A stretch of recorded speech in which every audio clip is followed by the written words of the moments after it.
Zen, a state of calm attentiveness in which one's actions are guided by intuition rather than by conscious effort.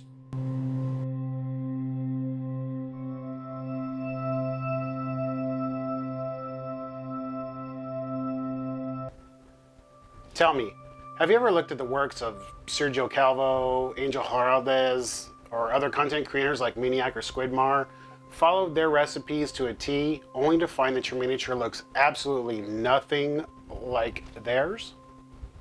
How can Sergio produce that kind of product when he doesn't layer? How the hell does Angel get his layers so pristine? Damn it, Scott, I am thinning my paints and the layers just don't come off my brush like yours do. This is something I've struggled with my entire tenure in miniature painting. How did I get past it, do you ask? Well, before my little revelation, let's get a little bit of backstory. Miniature painting has always been a very on-off process for me. Most of the fun for me comes from building minis. I actually enjoy that process quite a bit. And then, unfortunately, I just use them in some constant state of gray, simply because no matter what process I followed, I could never quite apply the look that I had envisioned in my head to the physical model. Gray was my natural army color, and frankly the frustration derived from not being able to apply paint to mini. And this was my hobby experience for quite a number of years. Fast forward a bit and another opportunity came knocking in a different hobby that I enjoy, and I'll be honest with you, I answered that door because it was a pretty significant step forward in kind of a dream that I had. Unfortunately, life being what it is, had other plans for me, and that opportunity kind of left as quickly as it came, leaving me in a real low place. Seeing how down I was one night, and being concerned for my well-being, the missus suggested that maybe building and painting a model might take my mind off of things that had me so down. Honestly, I figured, what the hell? I mean, at least it's a way to take my mind off things for an hour or two. And it was at that point right there where things just kind of transitioned naturally in my mini hobbying forever.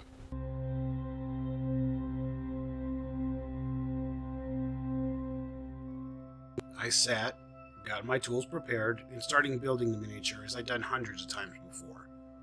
Honestly, this time though, it was nice to sit and produce something, even if it was as simple as putting a model together. Clipping, assembly, cleanup, then priming. I felt more into the process versus just going through the steps to get it done. Feeling kind of chuffed for the first time in a long time, I primed the minis and figured, why not just slap some paint on this thing? Popped open a pot and got to slapping a bunch of paint on the model. And for the first time, I just really played with how the paint went onto the mini. I didn't focus on thinking about why doesn't it look like it should in my head, or I have got to get that 3:1 ratio thinned correctly. I actually took a different path of, what if I just tried this instead? And that was the key moment right there. The change of mindset from focusing on end result to enjoying the process as it's happening. Now, this just may be a no shit Sherlock moment for quite a few of you that may watch this video, as I'm sure a fair number of you are more the creative personality types. For me, however, not so much. You see, I've always kind of been a process-driven individual. I can get to the end result by following these steps. And honestly, that's what was holding me up in miniature painting all these years. Being about the steps versus being about the process. And at that moment, in one of the lowest times in my life, it just hit me. I don't need to play catch up with the pros by using their processes. I just need to have a good time doing my hobby, my way. Since having this mind-blowing experience, I found myself more in the moment of whatever part of the miniature I happen to be working on, and honestly, my painting style is evolving because of it. Now, I'm not so worried about paint-to-thinner ratios, color mixes, or real-world shading. Why, do you ask? Because if it's something that I don't care for, at least I tried and had fun doing it, and in the end, I can strip it and do it another way. This has made the entirety of the hobby a much wider and beneficial experience altogether. I guess my point to all this is to remember that this hobby is just that. A series of moments. So be in them, your way. Play with colors, composition, and style. Don't confine yourself to other creators' processes. Instead, Use them as inspiration to define your own way, and I promise you, you'll find yourself more in the moment, or your zen of hobby, and it will be far more rewarding. You know, I think the format of this channel is going to change a bit. I want it to be more about the journey and share my experience in this hobby, hopefully dropping a glint of knowledge or technique along the way that y'all will evolve into your own. I hope y'all will share this experience with me. I'd love to openly discuss all journeys in this hobby. It would only make this community stronger. I'd like to give a huge shout out to some of the peeps that helped make this journey possible for me personally, helping me get through the dark to find the light on the other side.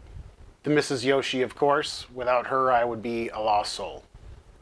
Brent from Goobertown, let's face it, he's the Bob Ross of miniature painting. Casey from eBay Miniature Rescues, thanks for sharing your journey, my man.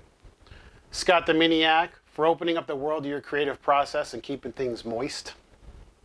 Guy from Midwinter Minis, for helping me realize that everyone can and should paint their own miniatures their way. And Dana Howl, who helped me realize that color really isn't linear. I've got these and a few other channels listed on my page. I'm sure you've already seen them or heard of them, but on the infinitesimal chances you haven't, I suggest you go check them out as soon as you can. If you're still here, thanks for watching my color cams, and until next time, keep slapping paint.